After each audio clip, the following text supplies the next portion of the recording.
பாஸ்கு காலத்தின் 22ஆம் நாள் வாக்கு. இன்றைய முதல் வாசகத்தின் மூலமாக நாம் இயேசுவை பின்பற்றி சென்ற அந்த புதிய நெறியில ஒரு சங்கடமான ஒரு சூழல் ஏற்பட்டிருக்கிறதை நம்மால் புரிந்து கொள்ள முடிகிறது.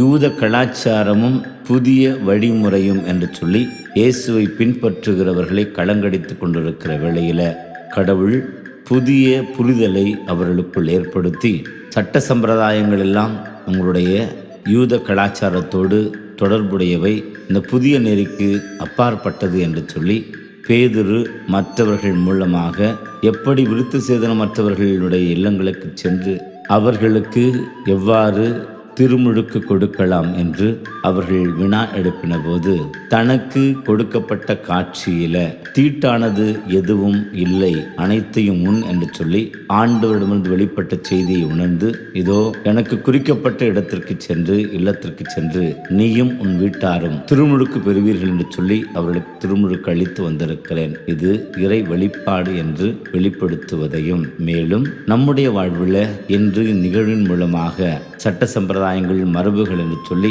மக்களை அழுத்துகிற பல்வேறு விதமான அழுத்தங்கள் சுமைகளாக என்று இயேசு என்கிற புதிய நெறியை பின்பற்றுவதும் திணிக்கப்படாமல் அவரால் அவர் திருத்தத்தால் விடுதலை பெற்ற அத்தனை பேரும் நற்செய்திக்கு ஏற்ப வாழுகின்ற அந்த புரிதலோடு நாம் வழிநடத்தவும் நற்செய்தியில இயேசு ஆண்டவர் ஆட்டுக்கொட்டிலுக்கு வாயில் நானே, என்னுடைய ஆடுகள் என் குரலுக்கு செவி சாய்க்கும். இப்படி நாம் அவரது வாயில் நுழைகிறவர்களாகவும் குரலுக்கு செவி சாய்க்கிறவர்களாகவும் வாழுகிற நிலையில் என்று எங்கோ கேட்கிற குரலுக்கு செவி கொடுக்கிறவர்களாகவும் வாயிலிருந்தும் பின்புற வாயில் என்று ஒன்று இருக்கிற நிலையில அதிலிருந்து நாம் வெளியே சென்று உள்ளே வருகிற மர்மக்களை ஒன்றை தெரிந்து வைத்திருக்கிறவர்களாக வாழுகிற போது இது ஆண்டவருக்கு செய்கிற துரோகம் என்பதை உணர்ந்து அவரையே பற்றி கொள்வோம்.